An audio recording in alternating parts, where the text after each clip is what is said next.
He asked only for a meal, but his question, and what followed, would leave the city's elite in stunned silence. The Grand Legacy Ballroom glittered with crystal chandeliers and laughter from the city's wealthiest elite. Then, silence. At the archway stood a man in a worn army jacket, his boots leaving dusty prints on polished marble. He wasn't supposed to be there. His voice, raspy but steady, cut through the chatter. "Can I play it for food?" At first, they laughed. A beggar asking to touch a piano worth more than his life? Impossible. But what none of them knew, what none of them could imagine, was that his next move would turn their cruelty into silence, their certainty into shame, and reveal a truth so powerful it would leave the entire room changed forever. Just before we dive in, let us know in the comments where you're watching from today. We love seeing how far these stories reach. And make sure you're subscribed so you don't miss tomorrow's special video. Now let's jump back in. Enjoy the story. He had survived bombs and bullets, but this gilded ballroom was a new kind of war zone. An old man, lost in a coat that had seen better decades, stood at the edge of a sea of tuxedos and gowns. He asked for a meal in a voice raspy with disuse, not knowing his simple request was about to shatter the foundation of their carefully constructed world. The air in the Grand Legacy Ballroom was thick with the scent of expensive perfume and roasted duck. Crystal chandeliers, each the size of a small car, dripped light onto the 200 men and women below.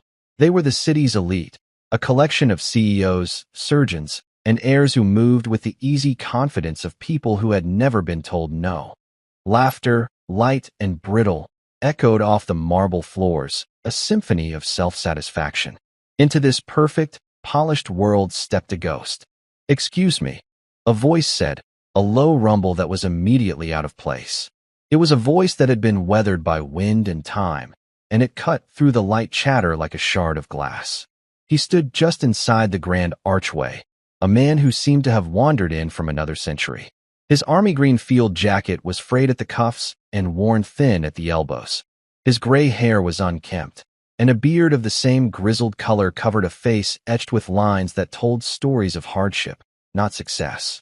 His shoes were scuffed work boots, leaving faint, dusty footprints on the gleaming floor, each one an act of defiance against the room's pristine elegance. He wasn't just out of place. He was an affront to the very idea of the evening. A ripple of silence spread from the entrance. Heads turned. Conversations faltered. Eyes, accustomed to assessing net worth in a single glance, narrowed with disdain and confusion. "How in the world did he get in here?" a woman whispered, clutching her pearl necklace as if the man's poverty might be contagious. "Security," someone barked from a table near the front. The voice belonged to Richard Thompson, a man whose tailored Italian suit cost more than the old man had likely seen in a year. Richard was 45, with a face that was handsome in a cruel, sharp way and an air of entitlement that clung to him more closely than his cologne. He was a real estate developer who had inherited his father's firm and doubled its profits by bulldozing low-income neighborhoods to make way for luxury condos. To him, compassion was a liability, a weakness he despised in others and had long since stamped out in himself. The old man seemed not to hear the rising tide of hostility. His eyes, a pale, faded blue, scanned the room, not with the desperation of a beggar, but with the calm, assessing gaze of a soldier surveying a new terrain. He saw the shimmering gowns, the glint of gold on wrists, the dismissive sneers. He saw everything. He took a slow, deliberate step forward, his movements stiff but determined. "Please," he repeated, his voice a little stronger now. "I don't want a handout. I saw the piano. Can I play it for a plate of food?" His request hung in the air, so absurd, so utterly out of place, that for a moment, there was only stunned silence. Then, a single, harsh laugh broke the tension. It was Richard. He threw his head back and roared, a sound of pure, unadulterated mockery. Others, taking their cue from him, joined in. Soon, the ballroom was filled with a chorus of cruel laughter, washing over the old man in waves.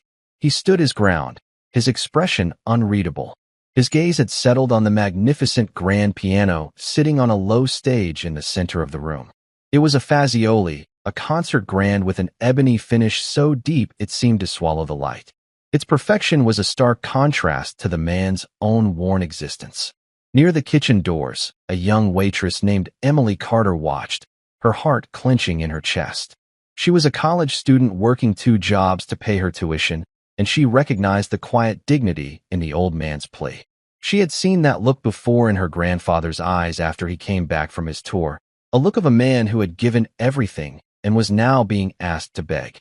She started to move toward him, a glass of water in her hand, but the hotel manager, a nervous man named Peterson, grabbed her arm.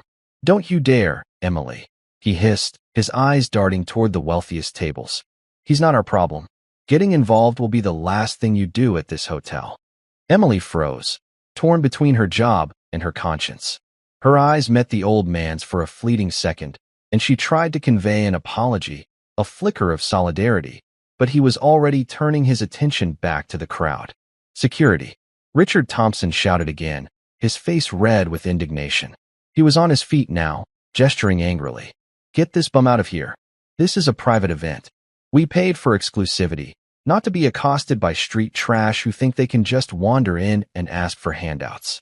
2 large men in black suits began to move from the sides of the room. They advanced on the old man with the lumbering, unavoidable purpose of freight trains. The crowd quieted again, anticipating the sad, inevitable spectacle of his removal. But the old man simply raised a hand, a gesture that was not defensive, but commanding. The security guards paused, momentarily confused by his unexpected authority. "Please," he said, his voice calm and steady, directed at Richard. "Just one song. That's all I ask. For a hot meal. I haven't eaten properly in 2 days." It was a lie, of course, a carefully constructed one. He had eaten a perfectly adequate meal at a small diner just a few hours earlier.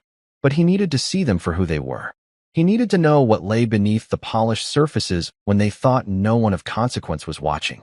This whole evening was a test, and the subjects had no idea they were being graded. Richard laughed again, a short, sharp bark of disbelief.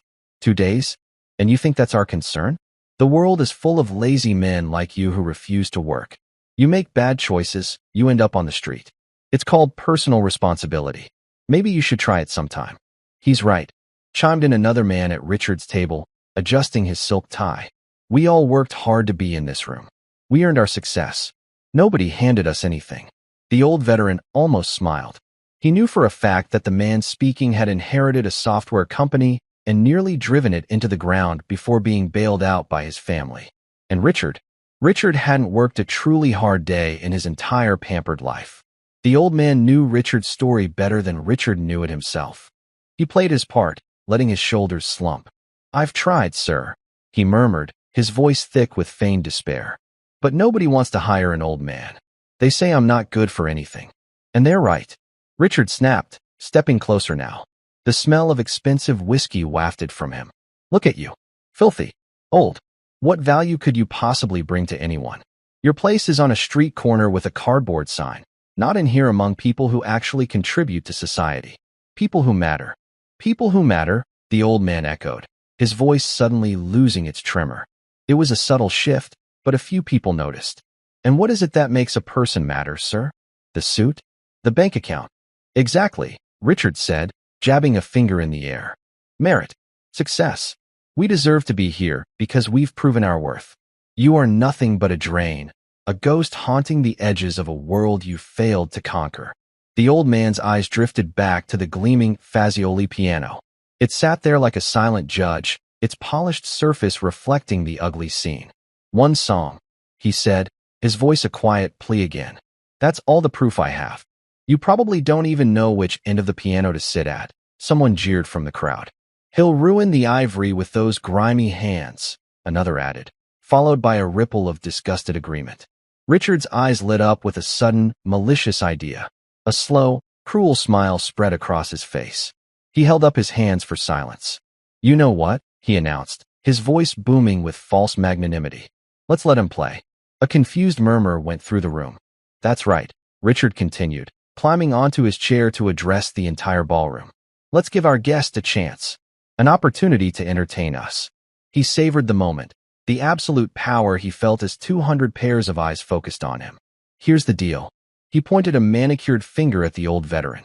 "You play us one song. If you can get through it without sounding like a dying cat, I will personally buy you the most expensive meal on the menu." The crowd buzzed, sensing the theatrical cruelty of the game. "But," Richard added, his voice dropping dramatically, "when you fail, and we all know you will fail, you will be escorted out by security, and you will crawl back to whatever gutter you came from. And we will all get to witness what happens when you give false hope to those who have earned their misery." The old man, Walter Hayes, felt his pulse quicken, not with fear, but with a cold, thrilling sense of anticipation. The trap was set. The first part of his lesson was about to begin. The circle of expectant faces around him felt like a Roman arena, and he was the gladiator they had all come to see devoured. He could almost taste their hunger for his humiliation. It was a hunger to confirm their own superiority, to justify their indifference. "Place your bets, ladies and gentlemen," Richard shouted, turning the humiliation into a grotesque spectator sport. "How many notes do you think he can play before he gives up?" "I'll give him 5 seconds, yelled a man in the back. "I'll bet $100 he can't even play a proper scale," laughed a woman dripping with diamonds. Her laughter was like the tinkling of ice in a glass, cold and empty. Walter moved toward the piano, adopting a slow, pained shuffle. Every step was calculated. Every flicker of his eyes was part of the performance. He made his hands tremble as he reached for the polished lid of the piano, his rough, calloused fingers looking shockingly out of place against the flawless black lacquer. "Be careful with that," Manager Peterson squeaked from the sidelines, wringing his hands. "That instrument is worth more than your entire life, old man." Another wave of laughter rolled through the room. But this time, Walter noticed it was not universal. He saw Emily, the young waitress, watching from the kitchen entrance, her face a mask of shame and pity for the crowd. One of the security guards shifted his weight, his expression uncomfortable. Even a few of the older guests looked away, a faint blush of embarrassment on their faces. But Richard was basking in it. He had pulled up a velvet chair to the edge of the stage, settling in to enjoy the show like a king at a public execution. "Before you begin," Richard said, his voice dripping with condescension, "let me make the terms even more interesting." He paused for effect. "If, by some miracle, you actually manage to impress us, let's say, you play well enough to make someone in this room shed a single tear of emotion, I'll double the offer. Not just a meal. I'll give you $1,000. Cash." The ballroom erupted. It was the perfect insult. $1,000 was nothing to these people. It was a bar tab, a tip, the cost of a new pair of shoes. Offering it as a grand prize was a way of saying that the man's ultimate, impossible achievement was worth less than their pocket change. $1,000, someone bellowed. "He'll probably faint just thinking about it." Walter sat on the plush leather bench, feigning awkwardness. In reality, he knew this Fazioli model intimately. He had one just like it in the music room of his secluded estate, a place no one in this room knew existed. But tonight, he was not the man who owned that estate. He was a ghost, a reflection of their own forgotten humanity. "What will you be gracing us with?" Richard sneered. "Twinkle, twinkle, little star? It's probably the only tune you know." More laughter. Walter remained silent, looking down at the 88 keys as if they were an ancient, cryptic text he couldn't decipher. He needed them to underestimate him completely. He needed their arrogance at its absolute peak before he began to tear it down, note by painful note. "Cat got your tongue," a woman taunted. "Probably has no formal education," Richard declared loudly, playing to his audience. "No musical training. But we must be patient. We can't expect too much from a man who has clearly wasted every opportunity life ever gave him." Walter slowly lifted his head, his pale blue eyes finding Richard's. "Opportunities," he murmured, his voice just loud enough to be heard in the sudden quiet. "Oh, he speaks." Richard clapped his hands in sarcastic delight. "Yes, opportunities. The chances we're all given to make something of ourselves. Everyone in this room took theirs. That's why we're here, and you're there." "And where were you born?" Walter asked, his voice soft but clear. The question caught Richard off guard. "What does that matter?" "Just curious," Walter said, his eyes scanning the faces of the other guests. "Where did all of you grow up? What schools did you go to?" A palpable discomfort began to spread through the ballroom. While some here were self-made, many, like Richard, were the products of immense privilege, born into a world of private schools, family connections, and inherited wealth. "That's irrelevant," Richard snapped, his composure starting to fray. What matters is what we did with what we were given. And what did I do with what I was given? Walter asked, his voice still gentle. Clearly, nothing. Richard exploded, his voice raw with contempt. Look at yourself. You are a complete and utter failure. A nobody. The words hung in the air, their venom shocking even some of the more callous guests. Richard had crossed a line, moving from casual cruelty to something deeply personal and vicious. Walter looked down at his hands, then placed them over the keys. A hush fell over the room. This was it. 200 people waited for his failure, for the final confirmation of their own superiority. They waited for the dissonant, clumsy notes that would prove that some people were simply worth less than others. He closed his eyes for a long moment. When he opened them, something had changed. The vacant, weary look was gone. In its place was a focus so intense, so profound, that a few people in the front row shifted uncomfortably in their seats. What song is it? Richard demanded again, but his voice lacked its earlier confidence. It was now tinged with an inexplicable nervousness. Walter took a slow, deep breath. A song about a promise, he said. One I learned a long, long time ago. A friend taught it to me, in a place very far from here. How touching, Richard sneered, trying to regain control. A little sob story to win our sympathy. Well, it won't work. Now play. Walter pressed his right finger down on a single key. Middle C. The note that emerged from the Fazioli was not the clumsy, uncertain sound they all expected. It was perfect. It was pure, resonant, and impossibly clear, hanging in the silent air like a drop of liquid silver. It was a note played by a hand that knew the soul of a piano, a note filled with a quiet, sorrowful beauty that cut through the room's cynical atmosphere like a hot knife through butter. He held the note for 5 full seconds, letting its power and its mystery sink into every person in the room. When he finally lifted his finger, the silence that followed was different. It was no longer the silence of cruel anticipation. It was the silence of stunned, genuine surprise. Beginner's luck, Richard muttered, but a frown creased his forehead. His voice was a low whisper, as if he were trying to convince himself more than anyone else. That single, perfect note had been played with the kind of control that took years, not luck, to master. Walter's hands moved again, his fingers gliding over the keys with an unnatural grace.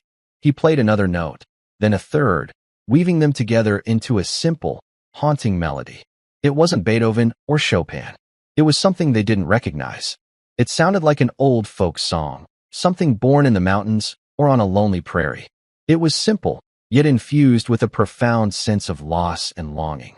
What is that? Someone whispered. I've never heard that before. Richard leaned forward in his chair, his eyes narrowed in concentration. This wasn't going according to plan. A homeless man wasn't supposed to know how to play with such feeling, such control. He was supposed to bang on the keys, to create a cringeworthy spectacle. He was supposed to fail. The simple melody began to build. Walter's left hand joined in, adding deep, resonant chords that gave the music a foundation of sorrow. The music spoke of rain-soaked fields and long marches, of letters never sent home, of the faces of friends lost too soon. It was a soldier's lament, played with the heartbreaking authenticity of a man who had lived it. His fingers, which had looked so rough and clumsy just moments before, now seemed to be extensions of the music itself, dancing over the ivory and ebony with a familiarity that could only come from a lifetime of practice. He was holding back, reining in the full force of his talent, giving them just enough to shatter their expectations, but not enough to reveal his true identity. It was a masterful game of suspense, and the entire room was his unwilling audience. He must have heard it on the radio somewhere, Richard said, his voice tight. He was trying to provide a logical explanation, to shrink the old man and his talent back down to a manageable size. Anyone can memorize a simple tune, but even as he said it, he knew it was a lie. He could see the subtle shifts in tempo, the delicate control of the pedals, the way Walter leaned into a chord to give it more weight. This wasn't mimicry. This was artistry. Walter could feel Richard's unease. He could see him shifting in his velvet chair, the music acting not as entertainment, but as an interrogation of his own shallow soul. The haunting melody filled every corner of the ballroom. A strange magic began to work on the crowd. The whispers stopped. The waiters froze in place. trays of champagne forgotten in their hands. The security guards at the door had turned, their faces slack with wonder. The music was a magnet, pulling every bit of attention in the room toward the shabby old man at the piano. He's actually very good, a woman admitted, her voice filled with a reluctant awe. Good, Richard hissed, though he kept his voice low. It's a cheap trick to get our sympathy. But the lie was wearing thin. The music was becoming more complex. Walter began to weave a second melody into the first, a counterpoint that was faster, more intricate. It was a passage that required a dexterity that no amateur could ever possess. For a brief moment, he allowed a flicker of his true virtuosity to show. His fingers became a blur, flying across the keys in a cascade of brilliant, perfect notes that made several people in the audience gasp. For 10 seconds, he played like a world-class concert pianist. The sound was breathtaking, a torrent of musical genius that was as shocking as it was beautiful. My God, a man in the front row breathed, his voice trembling slightly. Richard shot up from his chair, his face a mask of disbelief. Impossible, he choked out. He can't do that. And just as quickly as it had appeared, the brilliant flash of mastery was gone. Walter returned to the simpler, sadder melody, as if that incredible burst of skill had been a mere fluke, a happy accident. He finished the piece with a few soft, final chords that faded into a profound, ringing silence. No one moved. No one spoke. The entire room seemed to be holding its collective breath. They had come expecting a farce and had instead witnessed something deeply, inexplicably beautiful. Emily was openly weeping now, tears streaming down her face. The music had touched a place of grief in her she thought she had buried long ago, her grief for her grandfather who had come home from the war a different, sadder man. A very old gentleman, with kind eyes and a face that showed a life of both struggle and success, slowly rose from his table and approached the stage. His name was Abram Stevens, a man who had built his manufacturing empire from nothing but grit and intelligence. He had been a patron of the arts for 50 years and knew a master's touch when he heard it. He stopped a few feet from the piano, his eyes filled not with pity, but with a deep, sincere respect. There were tears glistening in his own eyes. "Young man," he said, his voice gentle and raspy with age, "where on earth did you learn to play like that?" Walter looked up at him. For the first time that evening, he dropped the submissive act and truly met someone's gaze. "Here and there, sir," he replied, his voice even. "My mother taught me the basics. The army taught me the rest." The answer was ambiguous, yet entirely true.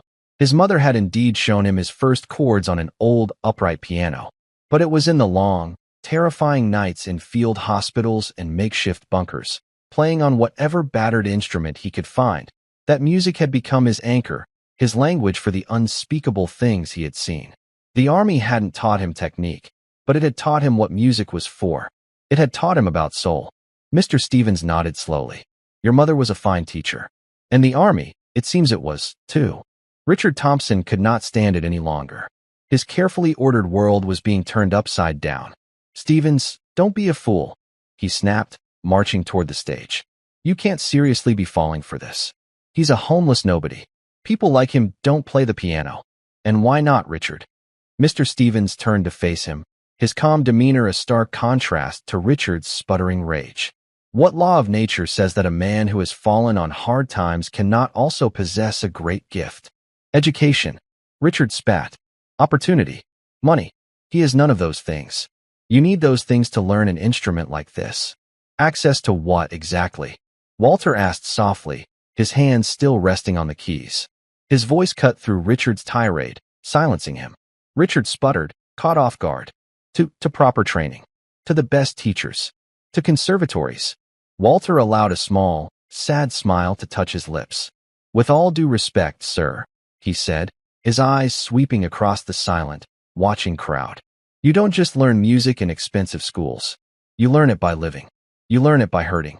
You learn it when the melody in your head is the only thing keeping you from going insane. You learn it when you have nothing else left." His words resonated through the ballroom. Several guests, even the most cynical among them, found themselves nodding in agreement. They were simple, powerful words of truth, and they exposed the poverty of Richard's own worldview. "Play again," Mr. Stevens requested, his voice soft. Please. Walter turned back to the piano. But as he began to play again, there was a definite shift. The mask of the humble beggar was beginning to slip, and the passion he had been holding back started to bleed through into the music. He chose a piece by Chopin this time, the revolutionary Etude. It was a piece born of anger, defiance, and a desperate love for a lost homeland. It was a declaration of war. The first thunderous chord crashed through the ballroom, making people jump in their seats.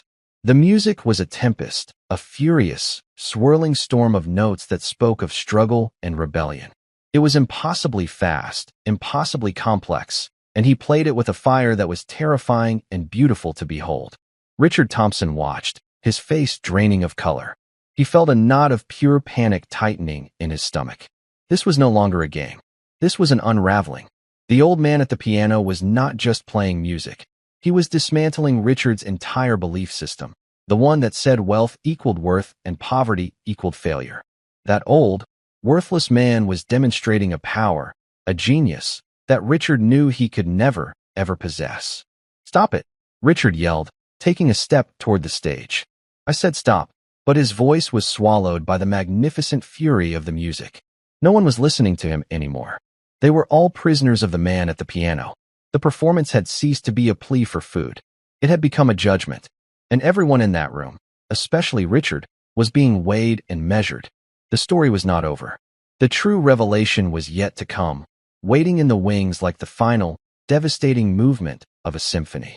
What had started as a spectacle of cruelty was transforming, note by powerful note, into a moment of truth that no one in that gilded room would ever forget. The final, thunderous chords of Chopin's Etude crashed down upon the Grand Legacy Ballroom, each note a hammer blow against the walls of arrogance and privilege. The music was a living thing, a storm of sound that had ripped through the complacent atmosphere, leaving in its wake a stunned and shattered silence. For a full minute after Walter's hands lifted from the keys, no one dared to breathe. The fury of the music still echoed in their ears, a phantom of the raw, untamed power they had just witnessed. Richard Thompson was pale, his skin the color of old parchment. He stared at Walter, his mouth slightly agape. The old man, the bum, the failure, had just channeled the soul of a revolution through his fingertips. Richard felt a cold dread seeping into his bones. It was the primal fear of the powerful when confronted with a force they cannot control, cannot buy, and cannot understand. He saw the looks on the faces around him. Awe, shame, confusion, and realized with a sickening lurch that he had lost the room. He was no longer the ringmaster. He was just a clown in an expensive suit. Mr. Stevens stood near the stage, his old eyes fixed on Walter. He was a man who appreciated precision, in his factories, in his business dealings, in his art. What he had just heard was more than precision. It was a perfect marriage of technical flawlessness and profound, world-weary soul. It was the kind of performance one might hear once in a lifetime, in the grand concert halls of Vienna or Moscow, not from a man in a tattered army jacket playing for his supper. A memory flickered in the back of his mind, a story he'd heard decades ago about a young prodigy, a soldier who played the piano on the front lines, his music a beacon of hope in the darkest of places. But the story had ended in tragedy, the soldier lost to the fog of war. It couldn't be. Emily, the waitress, leaned against the wall by the kitchen, her hand pressed against her heart, as if to keep it from beating out of her chest. The music had shaken her to her core. It wasn't just beautiful, it was true. It spoke of a pain so deep and a defiance so fierce that it made all the petty concerns of her own life, and the ostentatious wealth of the people in this room, seem utterly insignificant. She looked at Walter not with pity, but with a reverence usually reserved for heroes. Walter sat on the piano bench, his back straight, his breathing even. He let the silence stretch, allowing the full weight of what he had done to settle upon them. He could feel their judgment shifting, their certainty cracking. He had their complete, undivided attention. Now, it was time for the second part of the lesson. Slowly, deliberately, he raised his hands back to the keyboard.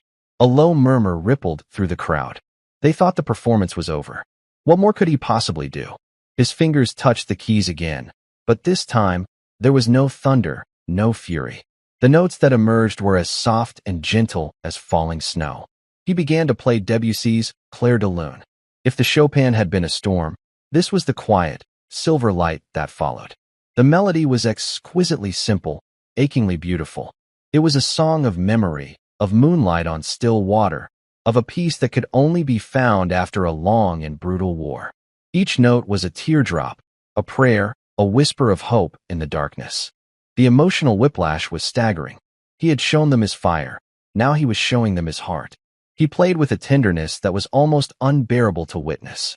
He closed his eyes, his head slightly bowed, lost in a world that only he and the music inhabited. The audience could feel him communing with ghosts, with memories of people and places long gone. The music was no longer a performance. It was a confession. This was the peace that broke them. The woman who had laughed about his grimy hands found herself covering her mouth, a sob caught in her throat. The man who had bet he couldn't play a proper scale was staring at his own manicured hands as if seeing them for the first time, wondering what they had ever created that was half as beautiful. All across the room, the hard, cynical facades began to crumble. Tears welled in eyes that hadn't cried in years. The music bypassed their intellect, their status, their wealth, and spoke directly to the small, hidden part of them that still remembered how to feel. Mr. Stevens felt a single, warm tear trace a path down his wrinkled cheek. The old story, the legend of the battlefield pianist, came rushing back to him with undeniable force. They called him the Phantom of the Piano, a young corporal whose music could make hardened soldiers weep. But he was supposed to have vanished, presumed dead after a heroic act of sacrifice. Could this old, weathered man truly be him? Richard Thompson watched the scene unfold with growing horror.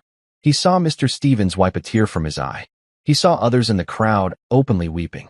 The bet, the impossible, humiliating condition he had set, play well enough to make someone in this room shed a single tear, had been met.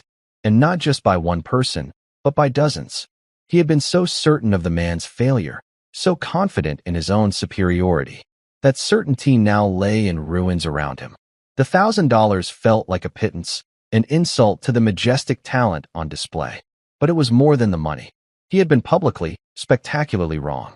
He, Richard Thompson, had been made a fool of by a homeless man. The humiliation burned hotter than any anger. Walter brought the piece to a close, the final notes hanging in the air like dust motes in a moonbeam before fading into absolute silence. This silence was different from the last. It was deeper, more profound.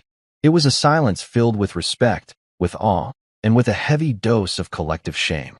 For a long moment, Walter simply sat, his hands in his lap. Then, he slowly pushed the bench back and stood up. As he rose, his posture changed. The weary slump was gone. He stood tall, his shoulders squared, his spine straight. The transformation was astonishing. He was no longer a hunched-over vagrant. He looked like a soldier standing at attention. He turned to face the room, and his eyes, clear and sharp, locked onto Richard Thompson. "You owe me $1,000, he said. His voice was no longer the raspy, pleading murmur from before. It was a clear, steady baritone, filled with an authority that commanded attention. Richard, flustered and enraged, fumbled for his wallet. He pulled out a thick wad of $100 bills and strode to the stage. He didn't want to hand it over. He wanted to throw it. He wanted to re-establish his dominance, to reduce this moment back into a simple transaction, a rich man paying a beggar for a service rendered. "Here," he spat, thrusting the money toward Walter. "Take your charity and get out. You got your meal. The show is over." Walter didn't move to take the money. He simply looked at Richard's outstretched hand, then back up at his face. "I don't believe I mentioned anything about charity," he said, his voice cold as steel.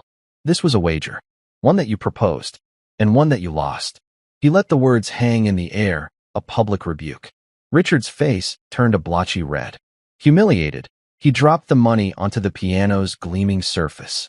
The bills scattered across the black lacquer, a vulgar stain on a sacred object. Walter ignored the cash. He took a step forward, his gaze sweeping across the room, holding the eyes of every person he looked at. "For a few moments tonight," he began, his voice ringing with newfound power, "you all listened. You listened to the music. But I wonder if you heard what it was saying." He paused, letting the question sink in. That first song, the simple one. A friend wrote it for his daughter, a girl he would never get to see grow up. He hummed it to me the night before he died, in a frozen trench halfway around the world. He made me promise I would play it for his family if I ever made it back. I never found them, so I play it for him." A wave of sober realization passed through the crowd. This wasn't just music. This was testimony. And the Chopin. Walter continued, his eyes finding Richard again. The revolutionary etude. It is a piece about fighting back against tyranny. It is about refusing to be crushed by those who believe their power gives them the right to erase you. It is the sound of a man who has lost everything but his honor, and who will not surrender. His gaze was so intense that Richard took an involuntary step back. And Claire de Lune. Walter's voice softened slightly. That is for the quiet moments in between. The moments when you remember what you were fighting for. It is for the peace that so many of us earned, but so few of us ever truly found. He walked slowly from the stage onto the ballroom floor, moving with a grace and confidence that belied his ragged clothes.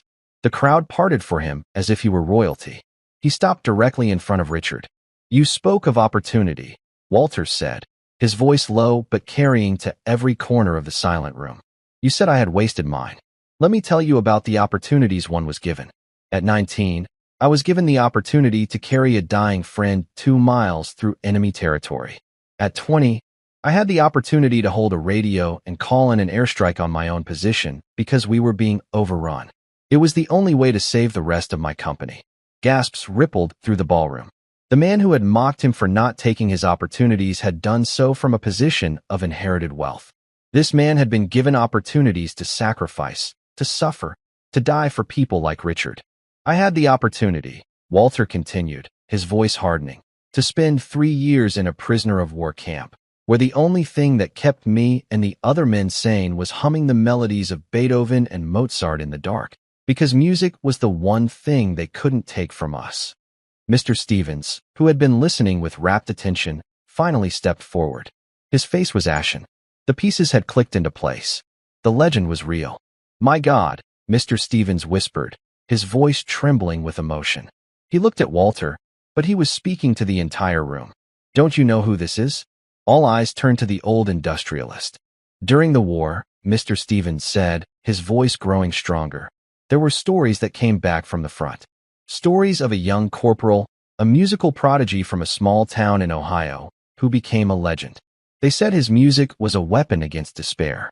They said he would find ruined pianos in bombed-out churches and play for the troops, reminding them of the home they were fighting for." He turned back to Walter, his eyes filled with a mixture of disbelief and profound reverence. "They called him the pianist of the Ridge. After the battle at Hill 749, where he saved his entire platoon by volunteering for a suicide mission to draw enemy fire, he was reported missing, presumed killed in action. He was awarded the Medal of Honor posthumously." Mr. Stevens took a shaky breath, his eyes never leaving Walter's face. His name was Corporal Walter Hayes. A collective, audible gasp swept through the Grand Legacy Ballroom. The name echoed in the silence, a name from the history books, a name synonymous with heroism and sacrifice. They were not looking at a homeless man. They were standing in the presence of a legend they all thought was dead. Walter Hayes offered a small, sad smile. "Reports of my death," he said, his voice laced with a weary irony, "were greatly exaggerated." Richard Thompson stood frozen, his world utterly shattered. He was staring at a ghost, a national hero, a man whose portrait hung in museums, a man he had called a failure, a bum, a nobody. The sheer, catastrophic scale of his misjudgment was so immense, so complete, that he felt as if the floor was about to open up and swallow him whole. But the final, most devastating revelation was still to come. For Walter Hayes had not wandered into this ballroom by accident. He had a very specific reason for being here tonight, and his purpose had everything to do with the very event they were all celebrating. The name Corporal Walter Hayes fell into the stunned silence of the ballroom like a stone dropped into a deep well. The ripples spread instantly. An older woman at a table near the back gasped, her hand flying to her chest. "Walter Hayes? It can't be. My father served with him. He spoke of him until the day he died." Another man, a retired judge known for his stoicism, pulled out his phone. His fingers, usually so steady, trembled as he typed the name into a search engine. The screen lit up with grainy black and white photos of a handsome young soldier, a brief biography, and the official citation for his Medal of Honor. He looked from the young face on the screen to the old, weathered face of the man standing before them. The eyes were the same, pale, clear, and filled with an ancient, knowing light. "It's him," the judge whispered to his table, his voice hoarse with disbelief. "It's really him." The whispers became a roar of hushed, frantic conversation. The story of Walter Hayes was not just a piece of military history. It was a part of the nation's mythology. He was a symbol of a bygone era of courage and sacrifice, and he was standing in their midst, wearing the clothes of a man they had just dismissed as human refuse. The shame in the room was a palpable, physical thing. It was thick and suffocating, clinging to the expensive suits and silk dresses like a shroud. Richard Thompson's mind simply refused to process the information. His brain was a frantic mess of denial and panic. "No," he stammered, shaking his head. "No, this is a trick. A lie. He's a con artist who read a history book. Walter Hayes is dead." Walter turned his calm, unwavering gaze back to Richard. "I assure you, I am very much alive," he said, his voice quiet but carrying an immense weight. "But for a long time, I preferred to be a ghost. It's simpler. Ghosts don't have to watch the world they fought for forget its promises. They don't have to see the honor they bled for get traded away for selfishness and greed." His eyes swept the room, and every single person felt the sting of his words. They had come here tonight for a charity gala, an evening to feel good about themselves, to write a check and pat themselves on the back for their generosity. They had seen it as an obligation, a social function. Not one of them had truly considered the people they were supposedly there to help. To them, the veterans were an abstract concept, a faceless, needy group to be pitted from a safe distance. But now, that concept had a face, a name, and a voice that was holding them all to account. "You're all here tonight for a noble cause," Walter said, his voice taking on a new, sharper edge. "You are here to raise funds for the new downtown Veterans Support Center, a place meant to help men and women who have returned from service and found themselves lost. A place to offer them counseling, job training, and a hot meal. A place to show them that the country they served has not forgotten them." He let the irony of his statement hang in the air. "A worthy cause," he continued. "So worthy, in fact, that an anonymous donor gave $5 million to get this project off the ground. That donation is the reason you are all here tonight. It paid for this ballroom, for your exquisite food, for the very champagne you were drinking when you laughed at a hungry old soldier." A new wave of shock rippled through the guests. They all knew about the mysterious benefactor. His generosity had been the talk of the city's philanthropic circles for months. Richard Thompson stared at Walter, a horrifying suspicion dawning in his eyes. It was a thought so preposterous, so utterly world-shattering, that he couldn't even form the words. Walter gave a slight, almost imperceptible nod, as if reading Richard's mind. "I've been fortunate in my life since the war," he said simply. "I started a small business. It did well. Very well. I've always believed that the best way to honor the men who didn't come back is to take care of the ones who did. So when I heard this city was trying to build a new center, I wanted to help. I made the donation." The final piece of the puzzle clicked into place. The room fell into a silence so complete that the clinking of a fork being dropped in the distant kitchen sounded like a gunshot. The homeless man they had mocked, the veteran they had scorned, was the very reason they were all here. He was their host, their benefactor, their judge. "But I don't just give my money away," Walter continued, his voice turning hard as granite. "I need to know it will be put to good use. I need to know that the people in charge of helping my fellow veterans actually care about them as human beings, not just as a cause to put on a letterhead." His eyes bored into Richard. "That is why I came here tonight like this. I wanted to meet the chairman of the fundraising committee. I wanted to look him in the eye. I wanted to see his character for myself." Richard felt the floor drop out from under him. His legs trembled, and he thought he might collapse. This wasn't just a social blunder. This was the complete and total annihilation of his reputation, his career, his very identity. He had been weighed and measured by the one man whose opinion mattered most, and he had been found grotesquely wanting. "You, Mr. Thompson," Walter said, and his voice was now devoid of all emotion. It was the flat, final voice of a man passing sentence. You stood here tonight and declared that a man in my position was a drain, a failure, a nobody. You looked at a veteran who you believed had nothing, and you showed him nothing but contempt. You turned his plea for help into a cruel game for your own amusement. He took a step closer. Richard flinched as if he'd been struck. How can a man with so much poison in his heart be trusted to care for those who are suffering? Walter asked the room. How can he run a center that requires empathy when he has none? How can he honor sacrifice when he has never sacrificed anything in his entire pampered life? He didn't need to wait for an answer.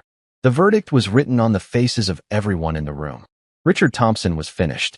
Effective immediately, Walter announced, his voice ringing with absolute authority. You are removed from your position as chairman of the committee. You will have no further involvement with the Veterans Support Center. I believe your presence is no longer required here this evening. He didn't shout. He didn't have to. The quiet finality of his words was more devastating than any tirade. Richard stood for a moment, his face a horrifying mask of rage, shame, and disbelief. He opened his mouth to say something, to protest, but only a strangled croak came out. He looked around the room, searching for an ally, for a single friendly face, but found only condemnation and disgust. Defeated, he turned and stumbled toward the exit, a broken man disappearing into the darkness he had so richly earned. A quiet applause started at the back of the room and slowly grew, not for Richard's departure, but in affirmation of Walter's judgment. Walter held up a hand, and the room fell silent once more. He wasn't finished. His eyes scanned the crowd until he found Emily, the young waitress, still standing by the kitchen entrance, her face streaked with tears. He beckoned to her with a gentle motion of his hand. Hesitantly, she walked toward him, her simple black and white uniform a stark contrast to the glittering gowns of the other women in the room. She stopped before him, looking nervous and overwhelmed. What is your name, young lady? Walter asked, his voice now warm and kind. Emily, sir. Emily Carter. Emily, Walter said, a genuine smile lighting up his face for the first time. Tonight, I saw a great deal of ugliness. But I also saw you. I saw the kindness in your eyes. I saw you start to come to my aid when everyone else was laughing. You were willing to risk your job for a stranger you thought was in need. You, Emily, have the character that money can't buy and that hardship can't erase. He turned to the rest of the room. This is the kind of person who should be working with our veterans. Someone with a compassionate heart. He looked back at Emily. I understand you're a student. What are you studying? Social work, sir, she whispered, her voice trembling. I want to work with homeless outreach programs. Walter's smile widened. Of course you do, he said. Well, consider your tuition and all your student loans paid in full, starting tomorrow. Emily gasped, her hands flying to her mouth. Sir, I can't. You can, and you will, Walter said gently. And when you graduate, I would be honored if you would accept a position as the director of community outreach for the new center. That is, if you're interested. Tears of gratitude and shock streamed down Emily's face. She could only nod, unable to speak. She had come to work tonight expecting to serve drinks and clear plates. She was leaving with her entire future rewritten, a reward for a simple act of decency. Walter then turned his attention to Abram Stevens. Mr. Stevens, he said, his voice filled with respect.